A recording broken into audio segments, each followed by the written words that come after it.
ఆరోపణలకు సంబంధించిన అంశంలో నిందలు మోసింది కవితక్క, నిరాధారమైనటువంటి ఆరోపణలు ఎదుర్కొన్నది కవితక్క.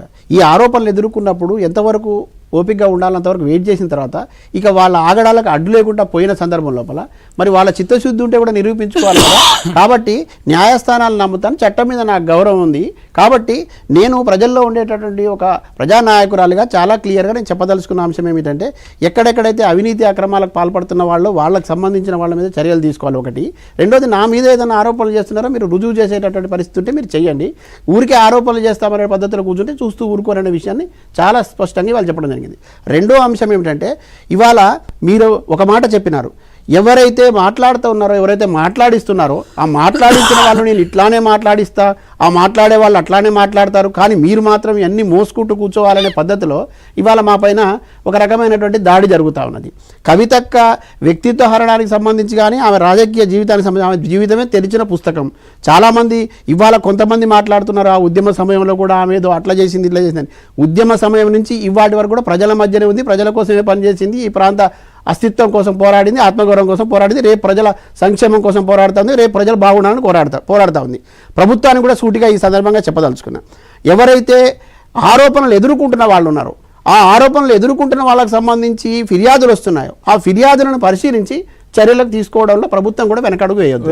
ఇక్కడ మేము మా ఆరోపణ, మా బాధ ఏంటంటే, మా ఆందోళన ఏమిటంటే, ప్రజలందరూ మూకుమ్మడిగా వచ్చి ఇదిగో మాకు ప్రజాప్రతినిధిని గెలిపిస్తే ఈయన మమ్మల్ని పరిపాలన చేయకుండా మా ఆస్తులు లాక్కుంటున్నాడు, మా సంక్షేమం పట్టకుంటున్నాడు, ఆయన కోట్లకు పడగలెత్తున్నాడు, వాళ్ళ కొడుకుని రంగంలోకి దించినాడు, కంపెనీలన్నింటిలో కూడా అక్రమాస్తులకు పాల్పడుతున్నారు, కబ్జాలకు పాల్పడుతున్నాడు, చెరువులు మింగినాడు, నాలాలు మింగినాడు అని చెప్పి ప్రజలు చెప్తే, ఆ ప్రజల్లో ఉన్న నాయకురాలుగా ఈమె ప్రజల తరపు నుంచి మాట్లాడే ప్రయత్నం చేస్తే, వ్యక్తిగత ఆరోపణలు చేసి ఇంట్లో కూర్చొని ఎదుర్కోకుండా ఉంటే ఇవాళ మీరే చెప్పండి. ఇంకొక మాట అన్నారు, ఆ కృష్ణారావు చాలా చిన్నవాడు, ఆయన స్థాయికి నేను మాట్లాడకూడదు, కానీ ఆయన వెనుక గుంటనక్క ఉంది, ఆ సంగతి చెప్తాను, ఆ గుంటనక్క సంగతి కూడా తేలుస్తానన్నారు. గుంటనక్క ఎవరు?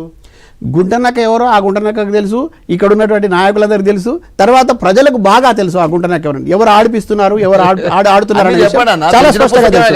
ఇప్పుడు ఇప్పుడు తెలిసిన పుస్తకమే, తెరిచిన పుస్తకమే,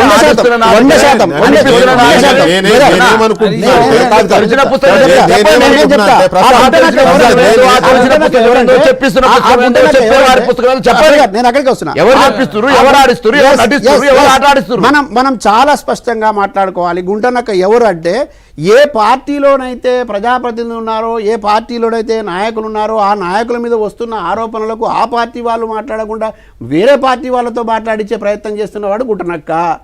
ఎవరైతే ఈ రాష్ట్రంలో 10 ఏళ్ల పాటు అధికారంలో ఉండి ప్రజలకు ఇచ్చిన వాగ్దానాలు విస్మరించి ప్రజలు కొట్లాడి తెచ్చుకున్న తెలంగాణలో వీళ్ళ సొత్తు అయినట్టు బయట నుంచి వచ్చి పెత్తనం చెలాయించి బయట నుంచి వచ్చి మంత్రులుగా ఉండి బయట నుంచి వచ్చి ఒక రక్తం చుట్ట రాల్చకుండా ఒక చెమట చుక్క రాల్చకుండా వచ్చి అధికారాన్ని మాత్రం అనుభవించి ఇవాళ ఆత్మగౌరవం కోసం కొట్లాడుతున్న వాళ్ళ మీద గుడ్డగాల్సి మీదేసే ప్రయత్నం చేస్తూ ఉంటే చూస్తూ ఊరుకున్నవాడు గుంటనక్క.